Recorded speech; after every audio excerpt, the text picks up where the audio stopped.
महाराज जी, रामचरितमानस में एक चौपाई में नारद जी गरुड़ जी से बोल रहे हैं कि जही बहु बार नचावा मोही सोही व्यापही विहंग पतितोही। जबकि नारद जी श्री भगवान जी का नाम उच्चारण करते रहते हैं, तो उनको माया व्याप गई, तो क्या हम जैसे जीव नहीं, इसमें व्यापना का तात्पर्य होता है हवा लग जाना, और ये हवा तब लगती है माया की जब अहंकार हो जाता है। कीन हो कबहू अभिमाना शोक हो वंचा कृपा निधान। भक्त में भी कभी कभी अभिमान जागृत हो जाता है। जब तक हमारे हृदय में ये बात रहती है कि हमारा साधन, हमारी तपस्या भगवान की कृपा से चल रही, तब तक अहंकार जागृत नहीं होता। नहीं तो देखो, देवर्षि नारद जी सुंदर घाटी देखी, बहुत सुंदर वन देखा, समाधि में बैठ गए, अखंड समाधि लग गई, भगवान के चिंतन में डूब गए। अब देवराज इंद्र को चिंता लगी कि ये अगर पूर्ण हो गए तो कहीं हमारा इंद्रासन न ले जाए। उनको डर बना रहता है, तो उनके पास जो सुविधा है वो भेज दी भ्रष्ट करने के लिए। कामदेव, मलय मारुत, बसंत, गंधर्व, अप्सरा सब भेज दी। अब उन्होंने सब अपना जाल बिछाया।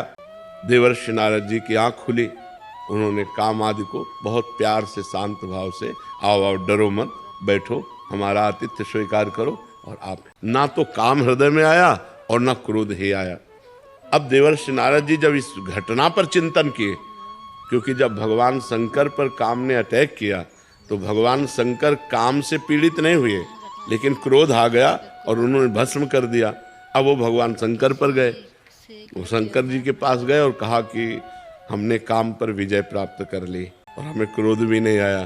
तो भगवान शंकर ने कहा, हरि की कृपा से ऐसा है, पर हमारी बात मान लेना, कभी हरि से ऐसा मत कहना, भगवान से कभी ऐसा मत कहना। तो उनको लगा, चूंकि अहम आ चुका था, लगा कि एक क्रोध से युक्त हो गए थे तो हमारा यश निर्मल है, इसलिए कहते चुप रहना, किसी से कहना नहीं। वो सीधे हरि के पास ही गए और भगवान से जाके कहा कि प्रभु, हमने आपकी कृपा से काम को जीत लिया। तो वाणी से तो निकल रहा था आपकी कृपा, लेकिन हृदय में ठसक अहंकार की थी। तो भगवान ने और उसे पुष्ट कर दिया कि अरे आप काम पर विजय प्राप्त कर लें तो क्या बात है, आपका जो सुमिरन कर ले वो काम पर विजय प्राप्त कर ले। देवर्षि नारद जी बहुत फूल गए। भगवान ने कहा अच्छा। अब देवर्षि नारद जी चले, जो ही वैकुंठ से बाहर निकले, थोड़ी दूर ही चले कि बहुत नगर श्रृंगार किया जा रहा था, सजावट हो रही थी, लोग दौड़ रहे थे इधर से उधर। तो कौतूहलवश नारद जी ने पूछा क्या बात है? बोले यहाँ राजा की राजकुमारी का स्वयंवर है। नारद जी के मन में आया कि चला जाए, देखा जाए स्वयंवर। अब विरक्त बाबा जी को स्वयंवर में जाने की क्या जरूरत है, लेकिन देखो घटना, चलो कौतूहलवश से मौज मस्ती में चले गए। जो ही गए तो वहाँ के जो राजा थे उन्होंने साष्टांग दंडवत किया। दंडवत प्रणाम, हमारे तो अहोभाग्य देवर्षि नारद जी आप पधारे, लाओ कन्या को बुलाओ और प्रणाम करवाओ और आशीर्वाद दिलवाओ। जी ही कन्या को बुलाया, वो तो महामाया, एक एक अंग सुंदरता टपक रही थी, नौ किशोर अवस्था, और बड़ी लज्जा से युक्त देवर्षि नारद जी के देखते ही नारद जी की लंबी सांस आ गई। लंबी सांस का मतलब काम अंदर जागृत हो गया। और अभी भगवान से कह के आ रहे हैं कि हम काम विजय करके आ रहे हैं। न शंकर जी ने रोका था लेकिन नहीं मारे, परम वैष्णवाचार्य जगत गुरु भगवान शंकर की बात नहीं मानी। अब राजा ने कहा कि महाराज कन्या के कर कमल को देखो जरा, रेखाएं कैसी हैं। अब जे ही स्पर्श किया तो नारद जी को बस अंदर भारी व्याकुलता, और जे ही रेखा देखी तो रेखा में लिखा था जो वरेगा वो अजर होगा, वो अमर होगा, लक्ष्मीपति होगा, और कितने सद्गुण। नारद जी ने जैसे ही जो कुछ आया बताया, बस इसके बाद वो तो डूब गए, सोचने लगे कि मुझ नारद से ब्याह कैसे करेगी, और मुझे ही ब्याह करना है, मेरे परम हितैषी भगवान श्री हरि है। ये बात देखो बहुत जोर की है कि माया से मोहित होने पर भी किसी अन्य का आश्रय नहीं लिया, उनका मेरे परम हितैषी भगवान हरि है। एकांत में गए और भगवान श्री हरि का सुमिरन किया तो भगवान प्रकट हो गए, बड़े कौतुकी। कहो देवर्षि नारद। बोले प्रभु बहुत बड़ी समस्या है। क्या समस्या है? बोले अब इस समय भजन साधन कुछ बनेगा नहीं, हमको उस राजकुमारी से ब्याह करना है, तो हमें हरि रूप चाहिए, आप करो जे। और एक बात और कह दी, जे विधि हो ये नाथ हित मोरा, करो सुबेग दास। जिस तरह मेरा हित हो। वो हित यही समझ रहे हैं कि सुंदर रूप मिल जाएगा भगवान का, वो राजकुमारी हमको वर्ण कर लेगी। तो भगवान ने कहा कि हित ही नहीं, जे विधि हुई है परम हित, नारद सुनो तुम्हारा जिस तरह परम हित होगा वही मैं करूंगा। जाओ, मैंने तुम्हें हरि रूप दिया। और हरि कहते हैं बंदर को भी। मरकट बदन भयंकर दे। अच्छा, और इसमें ये चमत्कार था कि केवल राजकुमारी को बंदर रूप दिखाई दे रहे थे और 2 शिव पार्षदों को बंदर रूप दिखाई दे रहे थे। बकाया सबको देवर्षि नारद जी दिखाई दे रहे थे। अब नारद जी जाके आगे के सिंहासन में बैठ गए कि मुझे हरि रूप। और जे ही राजकुमारी जयमाला लेकर के आई तो उसने कहा इस कुरूप बंदर को किसने बैठाल दिया। माला लेकर के दूसरी तरफ चली। अब नारद जी जिस राजा के पास जाते वो उठ के खड़ा हो जाता, क्योंकि सबको देवर्षि नारद दिखाई दे रहे। नारद जी आगे आगे बैठते, लेकिन राजकुमारी ने जयमाला नहीं डाली। थोड़ी देर में भगवान आए, नौ किशोर अवस्था सुंदर रूप। राजकुमारी ने जे ही जयमाला पहनाई, नारद जी का हृदय विकल हो गया कि अब तो हम जी नहीं पाएंगे। ये देखो माया का प्रभाव। जहां काम विजयी महात्मा वो कह रहे अब हम जी नहीं पाएंगे। तो शंकर जी के पार्षदों ने कहा थोड़ा अपना रूप भी तो देख लो। तो जल में जे ही रूप देखा, मरकट बदन भयंकर दे। अरे हमारे साथ छल किया गया। और भागे भगवान की तरफ तो देखा रास्ते में ही रास्ते में ही भगवान मिल गए जो दूल्हा बने हुए थे। देखा कि ये तो भगवान है। तो उन्होंने कहा तुम परम स्वतंत्र हो, तुम्हारे ऊपर आज तक किसी ने शासन नहीं किया, लेकिन नारद से पाला पड़ा है। जाओ, मैं साप देता हूं, जैसे मैं स्त्री वियोग में दुखी हूं वैसे तुम दुखी होगे, और जो मुझे बंदर का रूप दिया यही तुम्हारी सहायता करेगा। भगवान ने कहा स्वीकार। और जहां साप स्वीकार किया तब हरि माया दूर निवारी, तहां न रमा न राजकुमारी। तब नारद जी का होश आया जब माया हटे। अरे प्रभु, मैंने आपको साप दे दिया चरणों।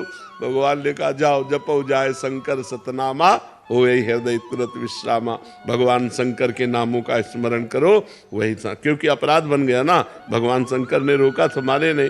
तो बड़े बड़े महात्माओं को जब कभी अहंकार आ जाता है, अब गरुड़ जी को अहंकार आ गया।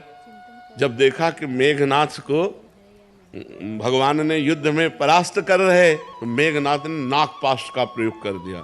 अब भगवान उसकी मर्यादा के लिए नागपाश में बंध गए। अब गरुड़ जी को बुलाया गया।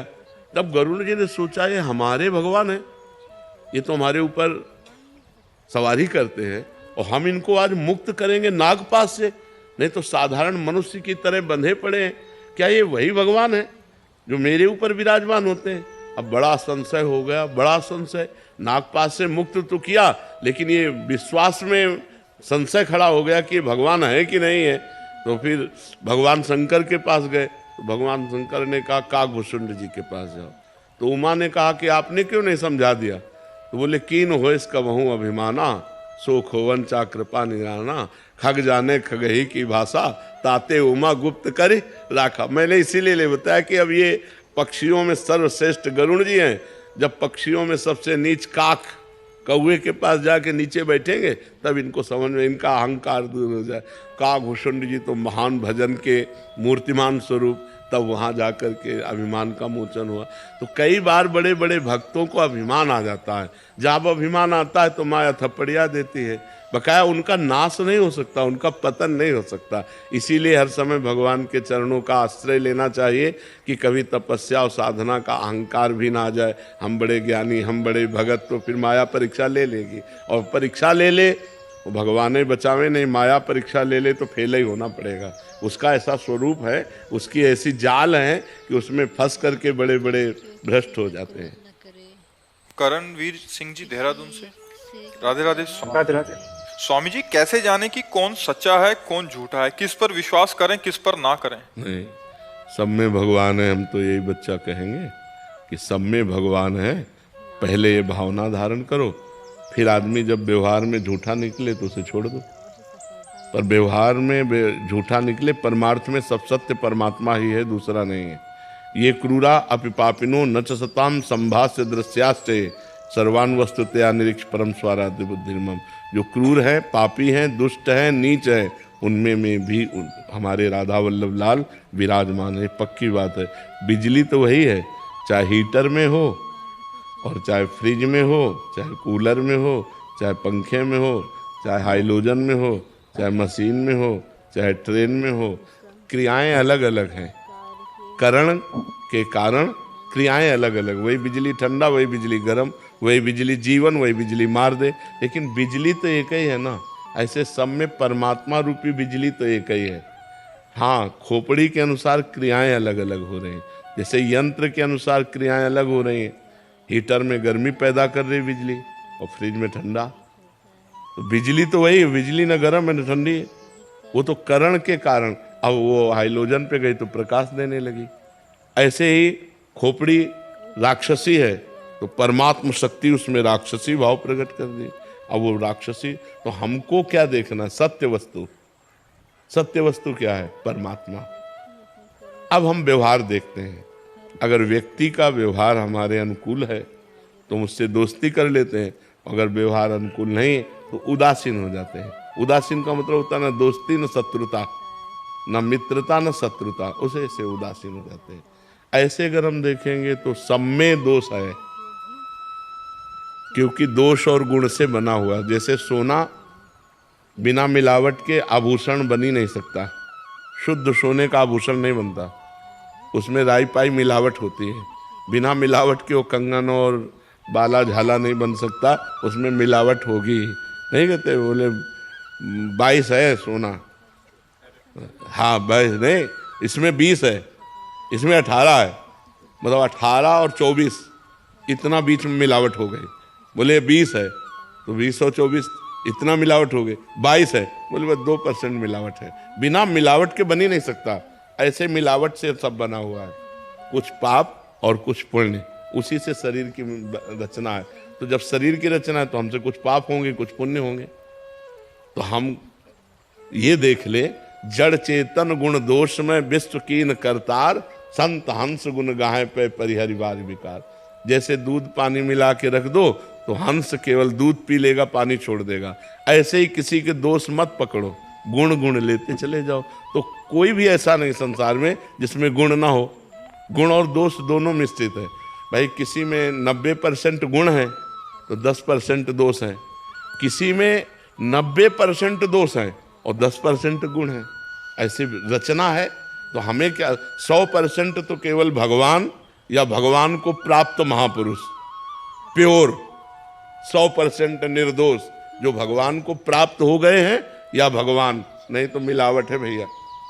कहीं न कहीं दोष है और गुण है। और अगर हम ऐसे देखेंगे तो चराचर जगत में गुण दोष है, तो हम क्या करें? गुण गुण ग्रहण कर लें, दोषों का त्याग कर दें।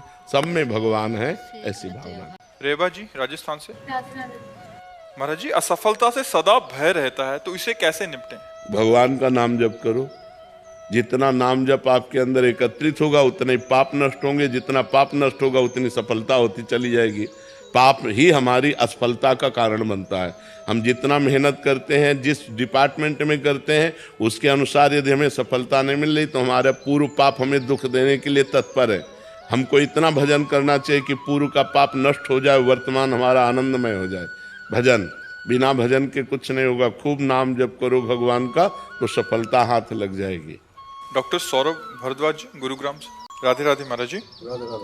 महाराज जी, कर्म एवं नाम जप में प्रधान क्या है? जब हम नाम जप करते हैं तो मन बोलता है कि जब सब कुछ भगवान कर रहे हैं तो कर्म की जरूरत ही क्या है महाराज जी? ऐसा तुम्हें बोध है सब कुछ भगवान कर रहे हैं? ऐसा तुम्हें बोध है? सुनते हुए बड़े सुनना एक अलग चीज है। जैसे तुम शरीर नहीं हो, ये सुना है ना, लेकिन तुम्हें बोध है नहीं है। शरीर की पीड़ा, शरीर का भूख प्यास, काम क्रोध लोभ मोह, ये सब व्याप्ते हैं ना। ऐसे ही सब कुछ भगवान ने किया है। इसका अगर बोध हो जाए तो तुम ब्रह्म ऋषि हो जाओ, तुम महात्मा हो जाओ। तुम्हें कोई कर्म नहीं बांध सकता, लेकिन तुम्हें बोध नहीं है, इसलिए तुम्हें हर कर्म बांधेगा। तुम्हें दुख लगेगा, तुम्हें सुख लगेगा, तुम्हें पाप लगेगा, तुम्हें पुण्य लगेगा, तुम्हें नरक जाना पड़ेगा, तुम्हें स्वर्ग जाना पड़ेगा। जैसे ये बोध हो जाए। अब इसी बोध के लिए तो साधना की जाती है, ये केवल बातों से थोड़ी होता है। जब बोध हो गया कि सर्वम खलमिदम ब्रह्म, सब ब्रह्म है और वही करता है, वही भोगता है, मैं तो केवल निमित्त मात्र हूँ, खत्म खेल हो गया। लेकिन इसका बोध नहीं है तो बात नहीं।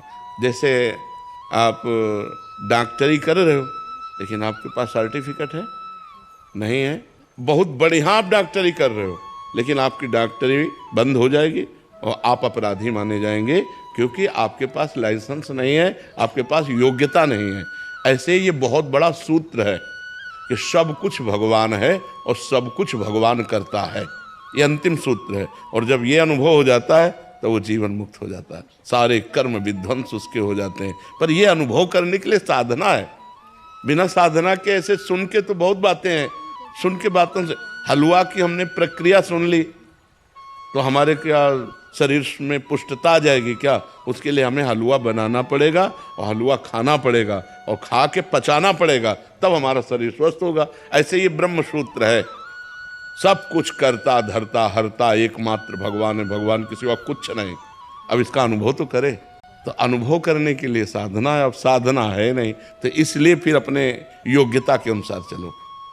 करता तुम हो तो पाप कर्म तुमसे न बनने पावे, भोगता तुम हो तो पाप आचरण को भोग मत भोगो, शराब मत पियो, मांस मत खाओ, पराई बहन बेटी एक तरफ गंदी दृष्टि मत करो, नाम जप करो, नहीं नरक जाओगे, दुर्गति हो जाएगी। हो रही ना, जलन होती है ना, सुख होता है ना, दुख होता है ना, नहीं होगा।